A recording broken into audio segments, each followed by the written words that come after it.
Welcome back, and join us in this conversation on Twitter or other social media. The hashtag is the Modise Network. My guest is the Executive Mayor of the City of Joburg, Herman Mashaba. We've got a lot to talk about, and one of the most recent issues is the fire that broke out in Alexandra Township, and more than 150 shacks were destroyed and people's properties were destroyed, and it appears that the city emergency services could not attend to the fire on time. And it's not the first time that this happens, because a similar thing happened in the Joburg CBD, which raises questions, Mayor, about the capacity of the city to provide emergency services, especially when it comes to fire hydrants and fire engines. We've learned a lot that some were not properly trained, or others were not suitably equipped to deal with these types of emergencies. What's the story? Well, I think, Mr. Modise, these are the issues that precisely got me to do this job. That one day, all of a sudden, I took a decision to be a public servant, because I was just not really prepared to let my country collapse in front of us. And I remember prior to our new dispensation, during the transitional period in between 1990 and 1994, I mean, you remember Zimbabwe used to be the breadbasket of this country. I mean, the country flourishing. And I thought to myself, South Africa is not going to make it, because I think Mr. Mandela had a very complex political negotiations to engage in, and I never thought that they'll be able to come to a peaceful solution. And fortunately enough, his magic worked. And then I never thought that after the magic of Nelson Mandela, that my country will get to that level of where it is right now. Three things that obviously really keep me awake. And fortunately enough, because I try as much as possible to run a transparent government. When I took over this administration, I did a study of the infrastructure backlog. I'm sure you've seen that, because I called a press conference. That information is available. At least 170 billion rands worth of infrastructure backlog in the city of Johannesburg.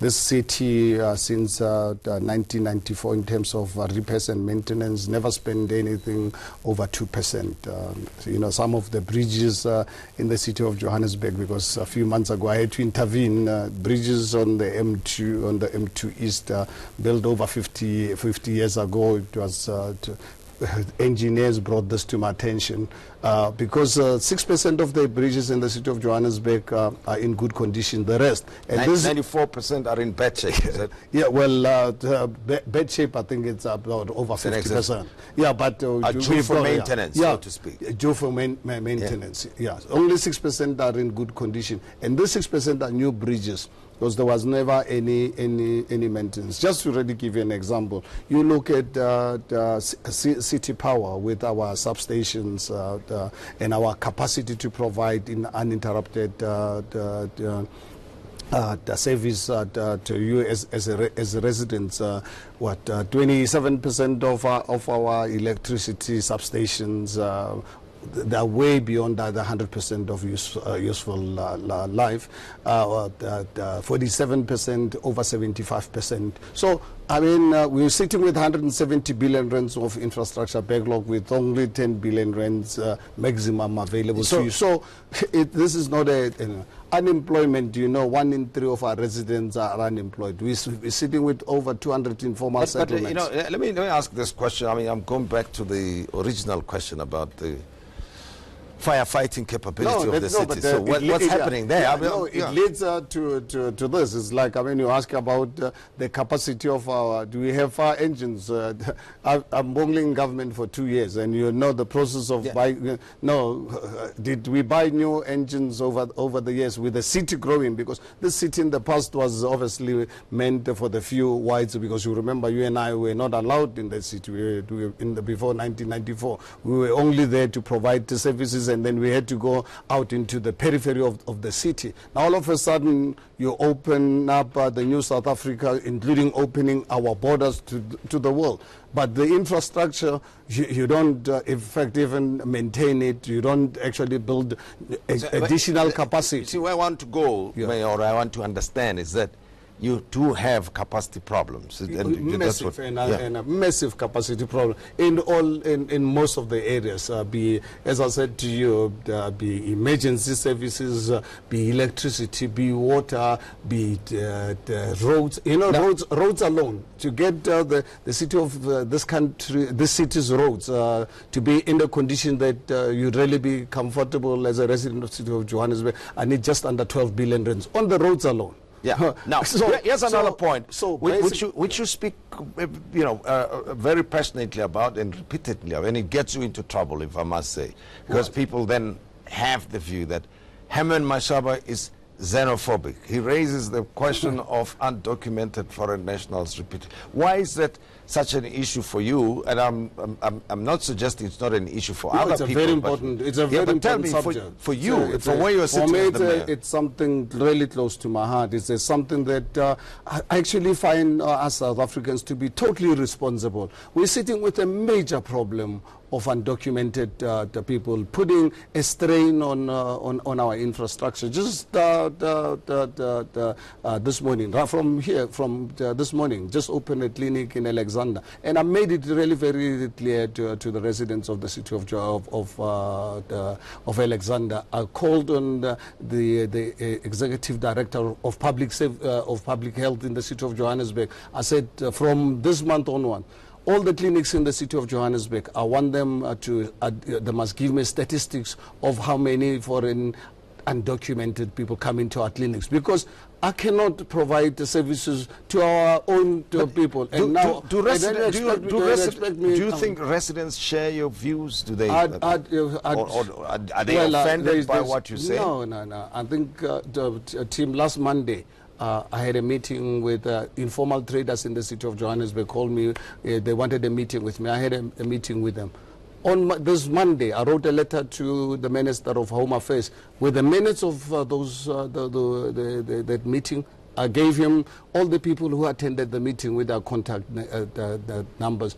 You know, they've got lots of other issues, but one of the big issues is undocumented people, because the city of Johannesburg, over the years, you have trading areas for SMMEs. The facilities, most of them in the inner city in particular, up to 90-95% are occupied by foreign nationals with no documentation, harassing, assaulting our people, calling them names, telling them how they don't respect our laws, how they have the money to bribe the police, and so forth. So I wrote the letter to the Minister of the Home Affairs to say, please, we cannot really subject our people to this. You look at RDP houses, you look at our social housing programs, where because of the underperformance of our economy, because of high unemployment, we build RDP houses for our poor people, bad quality.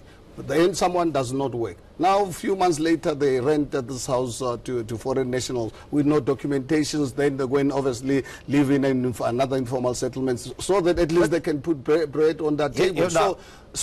This question of undocumented foreign nationals, for me, as long as I'm the mayor of the city of Johannesburg, is going to remain my priority.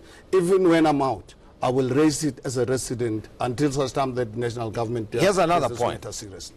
Joburg has got many opportunities, and with all its challenges, and that's why it's a popular city in the country for people from everywhere in the country, including elsewhere in the world. Then you have the problem of crime in the inner city in particular, but all parts of Johannesburg. I want to know how you're dealing with that. Number two, and how your fight against crime, or your way of tackling crime, is impacting on what you promised the residents of this city. You said we must measure you on one thing, and that's economic growth and job opportunities. Absolutely. Let's have an update on that. Let me give you an update on this team. When I took over and elected as executive mayor on the 22nd of August 2016, we had elections on the 3rd of August. 7 weeks before that, the government that people of Joburg voted out of power had just passed the budget 7 weeks before. So I had to run with that budget, but then obviously legislation allows you to do adjustment. So I did an adjustment budget in February of 2017. Where did I make the biggest investment? Was on policing. recruited 1,500 police the officers who are undergoing training. So next year at this time when I talk to you, JMPD manpower will be almost double, because how do you run any city in the world of a city of over 5,000 people with roughly 5 million people, 5 million officially, 5.2 officially, plus I don't know how many undocumented and so forth. And now with the 2,000 police officers, that's why the biggest investment I had to make was on the recruitment of the police officers. But obviously, officers is not like going to buy a bottle of Coke, you come and drink it. You've got to train. I have to push by next year, yeah. So then 3 months into my administration, I set up an independent, only municipality, to set up an independent forensic investigation unit, and got some of the best investigators. Some of them coming from the former. The constraints of time, Mayor, I have to put in this question. How are you doing on the major promise? The economy will grow, jobs will be created. I'm committed that this economy of City of Johannesburg is one of the mayoral. I've got 9 mayoral priorities, yes, which actually informs our government for the next 5 years. And on the 1st of December 2016, you remember I made a commitment that I'm going to turn the inner city of Johannesburg into a construction site. Yeah. I said, here's the low-hanging fruit. As much as it's a problem, but it's actually an opportunity. Right now, I'm sure you're aware that our inner city rejuvenation plan already passed by government. 2 weeks ago, I launched for the first time a 2 billion rands investment in one development. And I've got 84 buildings that are out there on tender, asking for the private sector to invest. Those investments will bring between 16 to 20 billion rands investment. Early in the new year, February, March, I've got already plus minus 100 other buildings that I'm going to offer to the private sector, so that we turn that inner city into a construction site. But now, unfortunately, I've got to get rid of criminality. I've got to really make sure that all these slumlords, there's people who have hijacked our buildings. In the meantime, that's where I started. I'm sure you know on a daily basis. Just in this week, you know how many hijacking syndicate are arrested who are now sitting in jail? I don't know how many, but read I issue press statements every day. So let's end this right here. I know you've got a lot of stuff to do. I've got a lot of questions too, but time is limited for us. But thank you very much for the opportunity. I think this is a difficult job, but a very important job, a very rewarding job, and I really am grateful to the residents of Johannesburg for giving me this responsibility. We wish you well, and go and rest over the holiday period, and we'll see you in the new year. Thank you very much. Thank you very much. Herman Mashaba is the executive mayor of Joburg. He's got a lot to talk about, and we could only talk about those specific issues, but next time we'll pick up where we left off. And in a moment, we'll be looking at Eskom now. How can the organization be fixed, and can it ever be fixed? That will be the focus of our next interview.